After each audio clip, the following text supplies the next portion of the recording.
Siphinde sinibingelele futhi kwiKhaya TV2 lapho iMK Party icacisa khona ukuthi kungani bedinga le two-third majority and khona manjalo igqugquzela bonke abalandeli beMK Party ukuba baphume ngobuningi babo bahambe baye kubantu bayobachazela ukuthi kungani kudingakala le two-third majority and babagqugquzele futhi ukuthi baphume ngobuningi babo mase kufike usuku lokuvota umhla ka-29 May 2024.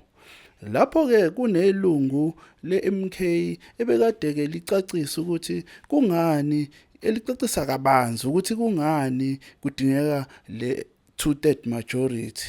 Wena-ke ongaka-subscribe kuleli khasi siyacela ukube wenze nje okuright, usubscribe kuleli khasi, ushare le video futhi.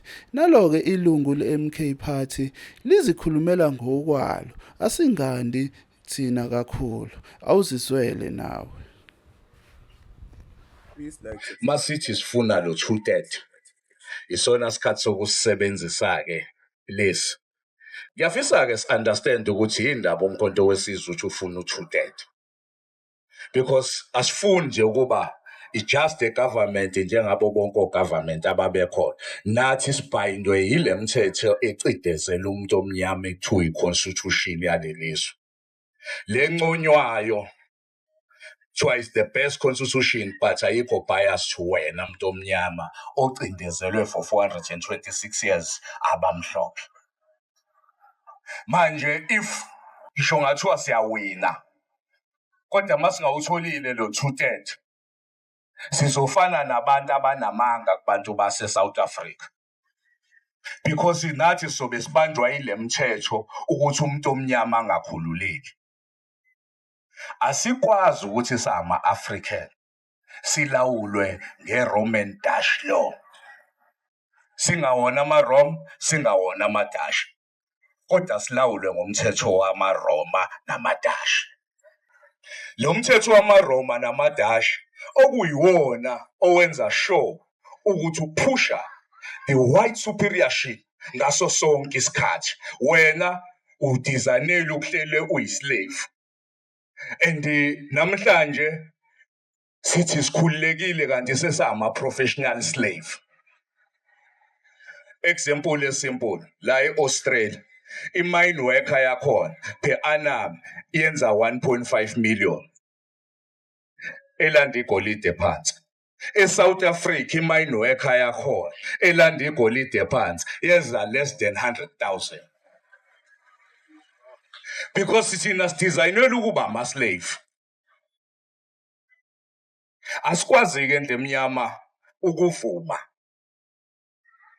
kube normal nje ukuthi thina will be professional slave, thina will never build lento ekuthiwa it's a generational wedding. Kuthiwa umkhulu washiya lokhu, ubaba washiya lokhu. Thina wonke umuntu kufanele aqale phansi. Unganama-degree yakho, mhla ushonile iy'ngane zakho izoqala phansi. Wayengasidaleleke lokho uNkulunkulu.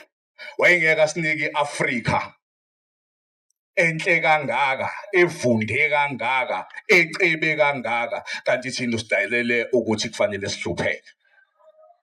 Ninejuthi enkulu maqabane yokuyoconvince laba abantu abalapha ngaphandle ukuthi yingani umkhonto wesizwe uthi ufuna u-two-third. Yingani labantu abamnyama nalezi ezinye iy'nhlanga eyisimpati nathi ey'cindezelwe njengathi kangconywana kunathi siyazidinga ukuthi sishintshe lento. Asifuni ukuba ama-project manager njenge-ANC, eba ama-project manager Stellenbosch Mafia, the white capitalist.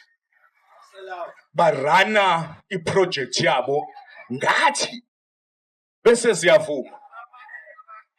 Akuyona isikhathi esincane u-30 years impilo yomuntu ingashintshi. And if usithula kulokhu kusho ukuthi siya 60 years impilo yomuntu ingashintshi.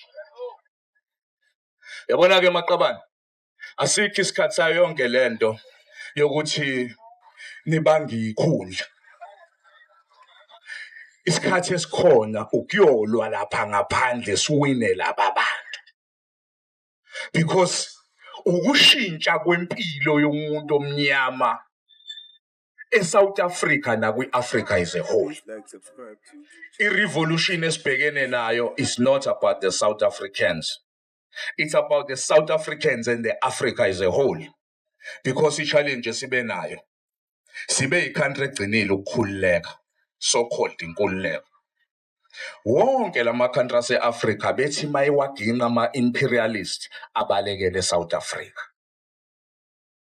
Ukukhululeka kwalama-country abecolonizwe yilaba abamhlophe, bonke laba abamhlophe babuye bazogcwala la. Bacolonize i-Africa namhlanje, i-head office yokucolonize i-Africa ise-South Africa. Ngifuna ukuthi kunina, le mpe ningena kuyona, is too big and ndifuna nibe prepared psychologically, physically and otherwise because nihlasela direct kuma-imperialist. The whole intelligence of ama-imperialist igcwele la izo-destabilize umkhonto because umkhonto uzobaphica ama-zillions asebewadle for decades and decades. Sithi these zillions awadliwa ama-South Africans. Manje manizovuma ukusebenzela i-system unaware nakha ama-parallel structure mina ngilandela ubani ungalandeli the big vision yokushintsha impilo yomuntu omnyama eSouth Africa and the Africa as a whole.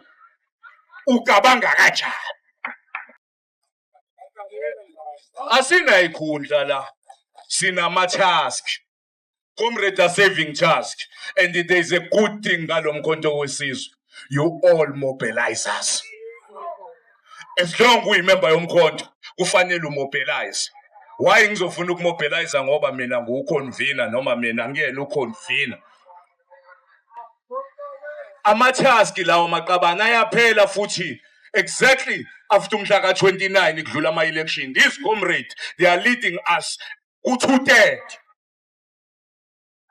Akekho kufanele azibone ngabalekile la. And ngicela ukuniluleka amaqabane. Nina engade niseva ama-task athile either ibe good noma ibe wrong. It was good ushilo uComrade Pungose ngoba nonke benithi kubantu abavotela umkhonto. But-ke njengamanje sesinobuholi obuzosithatha buyosibeka la eThekwini.